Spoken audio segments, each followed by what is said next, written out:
The night had barely ended when she opened her eyes. The first thing she noticed wasn't the light creeping through the curtains. It was the stillness. A stillness that pressed against her chest like a weight. Her heart beat quickly. Though nothing was wrong, nothing visible at least, it was the kind of fear that didn't need a reason, a fear that came with age, with emptiness, with too much silence. She sat up slowly, her thin hands trembling as she reached for the glass of water on her nightstand. Even that small movement felt uncertain, fragile, as though the air itself had become something to fear. It wasn't the darkness that scared her anymore.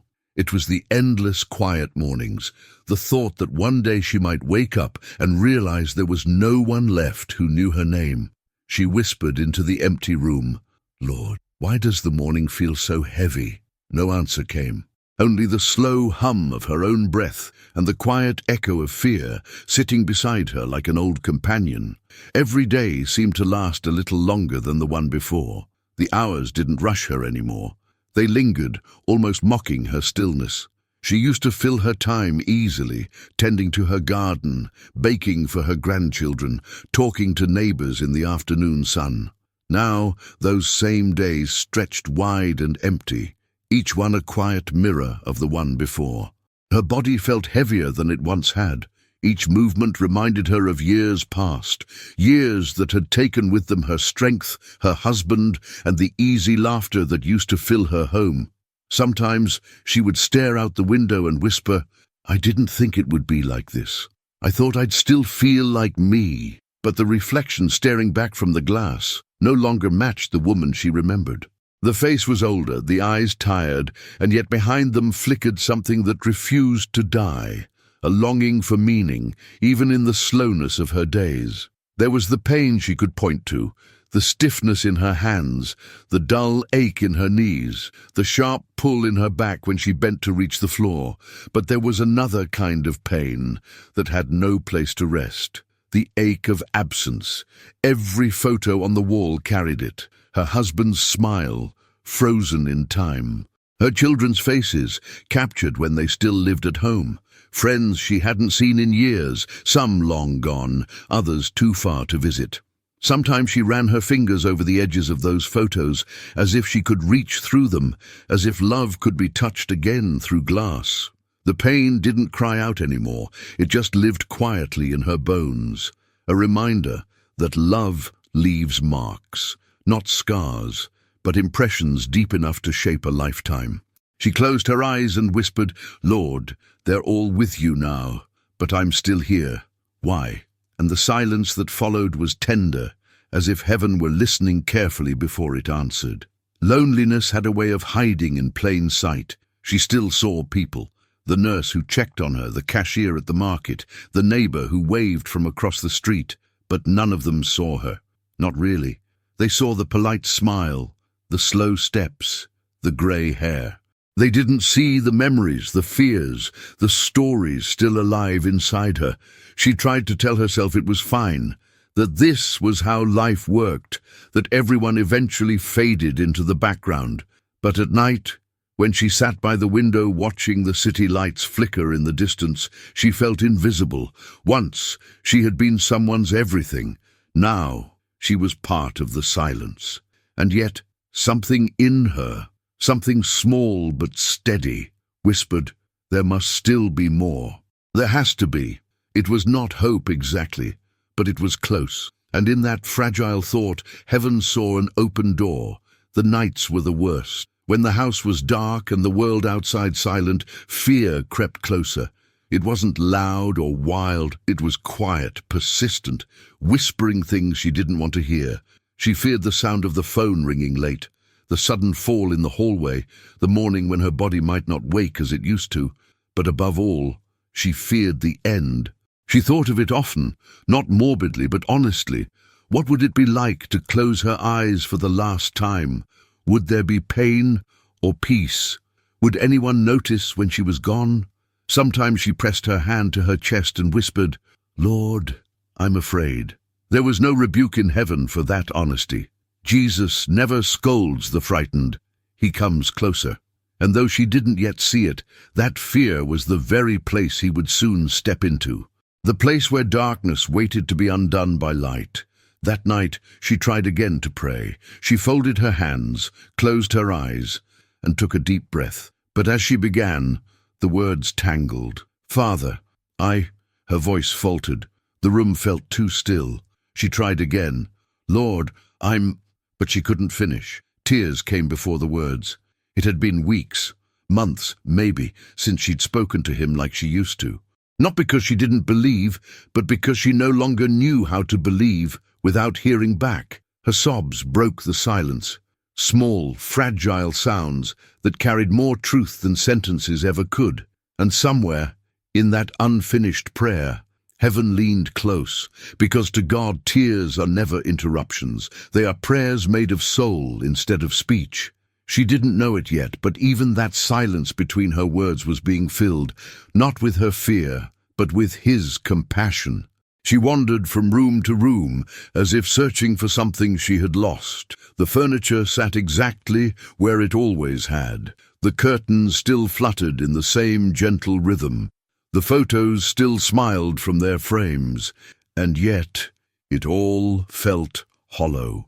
She touched the armchair where her husband used to sit, the fabric soft and worn from years of use. Her fingers lingered there as tears welled up. It wasn't just the absence of him she felt, it was the absence of laughter, of noise, of meaning. Each room carried echoes that didn't answer back. "Is this all that's left of a life?" she whispered. "Walls and dust?" She sank into that same armchair and closed her eyes, her heart whispering what her lips could not. "Lord, I need you to fill this space." And though she couldn't see it, the emptiness began to tremble, for the one she had just called was already walking quietly toward her door. Silence had a sound of its own, a low hum that filled the spaces between her thoughts. At first, it was bearable. Then it began to grow, until it became a voice she couldn't quiet. "What if no one remembers you?" it whispered. "What if your best days are gone? What if he doesn't hear you anymore?" She tried to push the thoughts away, but they stayed. The silence had become a mirror, reflecting every fear she tried to hide. She began to dread it, the stillness of afternoons, the long stretch of night. It was as though time had stopped just to make her listen to her own loneliness. One evening, she cried out softly, "Jesus, if you're here, please, don't stay silent anymore." And that cry, small, trembling, desperate, rose higher than she could imagine, because the silence that once suffocated her had just been pierced, and heaven was already preparing to answer. The days had grown longer, and yet each one felt heavier. There were hours when she would sit perfectly still, staring at nothing in particular, not asleep, not awake, just paused. It wasn't that she didn't want to move, it was that she didn't see a reason to. Her body felt like stone, her mind like fog. Sometimes she would whisper to herself, maybe this is how a soul fades, not all at once, but slowly, quietly, until no one notices. The clock ticked on. The world outside went on living, and she sat there, feeling as though time had forgotten her name. But even in that stillness, even in the moment she thought she had reached the end of her strength, heaven did not look away. Because despair to Jesus is not the end of faith, it is the place where his mercy begins to breathe. And in that unmoving silence, the first breath of divine comfort stirred the air around her. It was a grey morning, the kind where light and shadow looked the same. She stood by the window, watching her neighbor struggle with grocery bags in the cold. For some reason, her heart nudged her. Before she could talk herself out of it, she opened her door and called softly, "Would you like some help, dear?" The young woman smiled with surprise. "Oh, thank you." They worked side by side, quietly at first, one unpacking, the other holding small bags with trembling hands. When they finished, the neighbor turned and hugged her gently. "Thank you. I don't know how I'd manage without help." It was such a small thing, a few minutes, a few words, and yet as she closed her door, the house didn't feel quite as empty. The silence had been broken not by noise, but by connection, and in that tiny act, something sacred began to move. a thread of grace weaving through her loneliness. That afternoon, the young woman returned with a small gift, a loaf of warm bread still fresh from the oven. "Just a little thank you," she said, placing it on the table. As they spoke, the neighbor reached for her hand, a brief, natural gesture of gratitude, and in that simple touch, something deep within her stirred. It wasn't just warmth, it was presence. It was life, reminding her that love could still be felt through skin and kindness and touch. She hadn't realized how much she missed that, the comfort of being held, even for a moment. After the young woman left, she sat quietly with tears in her eyes. Her hand still tingled with warmth, as though Jesus himself had held it through another's touch. And in that small, human kindness, heaven had whispered its first reply, "You are not forgotten." That night she dreamed she was walking through her garden again, flowers in bloom, sunlight on her face, laughter in the air. When she woke, she realized she was smiling. The room was the same, but something inside her had shifted. She didn't feel whole, not yet, but she felt alive. There was movement in her heart again, as if a window had opened and let the air back in. She stood, stretched slowly, and whispered, "Thank you, Lord. I think I can breathe again." It wasn't a loud prayer, but it carried the sound of resurrection. Hope didn't roar into her life that morning. It returned gently, like dawn breaking after a long night. And though she didn't see him, Jesus had entered the room, quietly, tenderly, filling the spaces where fear once lived. The days felt lighter after that, not because they were easy, but because they were different. It was as if a veil had been lifted, and she could see the world again, not in its harshness, but in its quiet beauty. One evening, as she sat by the window, she felt it again, that gentle stirring in the air, a presence like a soft breeze brushing past her skin, calming the restlessness inside her heart. There was no booming voice, no dramatic sign, just a quiet assurance that wrapped her like a blanket, filling her with peace she hadn't felt in years. She closed her eyes and whispered, "Are you here, Lord?" The only answer was the warmth in her chest, the slow rise and fall of her breath. And for the first time in a long time, she knew Jesus was here, not in a thunderous revelation, but in the stillness, holding her, comforting her, without a single word. The fear that had gripped her for so long began to loosen its hold. It wasn't a sudden release, but a slow unraveling, like thread unwinding from a knot she had been too tired to untie. She no longer woke in the night with her heart racing, no longer trembled at the thought of what the next day might bring. It wasn't that she had found the answers to her questions. It was that she no longer needed them to be at peace. She had found rest, not in the absence of fear, but in the presence of love. The love that didn't need explanations or grand gestures. The love that filled the silence, the emptiness, and made it whole. As the days passed, the heavy weight of fear became lighter until it no longer loomed over her. She was still afraid sometimes, but now there was something stronger than fear. The peace of knowing she was never alone. The aches in her joints still came, the creaks of her bones, the strain in her back. But now they no longer defined her day. The pain had become part of her story, but it no longer held dominion over her heart. She would wake in the morning with the familiar stiffness in her legs, but the moment she placed her feet on the ground, she felt something new, a lightness that wasn't from her body, but from her spirit.